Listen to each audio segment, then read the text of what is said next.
This channel does not promote any violent, harmful, or illegal activities. All content provided by this channel is meant for an educational purpose only. 900 বেশি ক্ষতিগ্রস্ত পরিবার বেদবনা থেকে মাত্র 40 জনকে জোগাড় করে পুলিশ তোলামূল তারা নকল ক্ষতিগ্রস্ত দেখিয়ে কিছু টাকা দিয়েছেন। প্রত্যেকটা ক্ষতিপূরণ আমরা আপনাদের আদায় করে দেব। এরা মমতা ব্যানার্জি তার পুলিশ তার এডিএম তার নেতাদের পাঠিয়েছিলেন 10 লাখের চেক দিয়ে। এরা বলেছে মমতার টাকা নেব না, এনআইএ চাই, বিএসএফ এর পার্মানেন্ট ক্যাম্প জাফরাবাদে চাই। মমতা দিয়েছিল 10 লাখ। আমি এনজিওর মাধ্যমে 10,01,000 টাকার চেক নিয়ে গেছিলাম। দুটো পরিবার গ্রহণ করে বুঝিয়ে দিয়েছে হিন্দু কারা, আসল হিন্দু কে, আর জালি হিন্দু মমতা ব্যানার্জি। আপনি মমতা ব্যানার্জি দাঙ্গাবাজ গুলিতে মরেছে, তাকেও শহীদের মর্যাদা।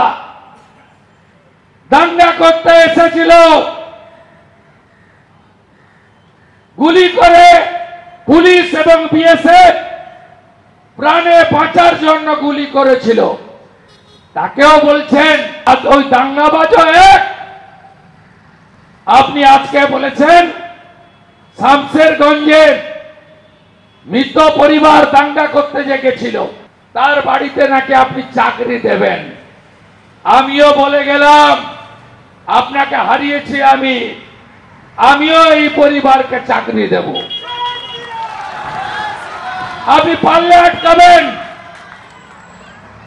আপনি 1,20,000 বাড়ির চেক দিয়েছেন। আমরা যা ক্ষতি হয়েছে আদায় করে দেব হাইকোর্টের মাধ্যমে। আপনারা নিশ্চিন্ত থাকুন। আজকে যেভাবে এই বাংলায় মমতা ব্যানার্জির 14 বছরের রাজত্বে প্রথম মুখ্যমন্ত্রীকে হিন্দু সমাজ বয়কট করলো, আজকে প্রমাণ করে দিলেন হিন্দুরা বিক্রি হওয়ার লোক নয়।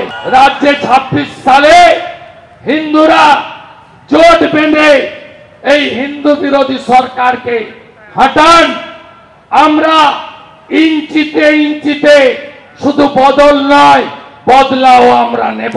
ধুলিয়ানের চেয়ারম্যান তৃণমূলের দাঙ্গা ছিল, হ্যাঁ কিনা বলুন? মনিরুলের দাদা কাউসার ফারাক্কার এমএলএ দাঙ্গা ছিল, হ্যাঁ কিনা বলুন?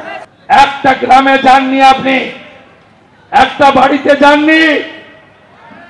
3 সপ্তাহ পরে গেছেন 4,000 পুলিশ নিয়ে হেলিকপ্টার চড়ে ভাষণ দিতে।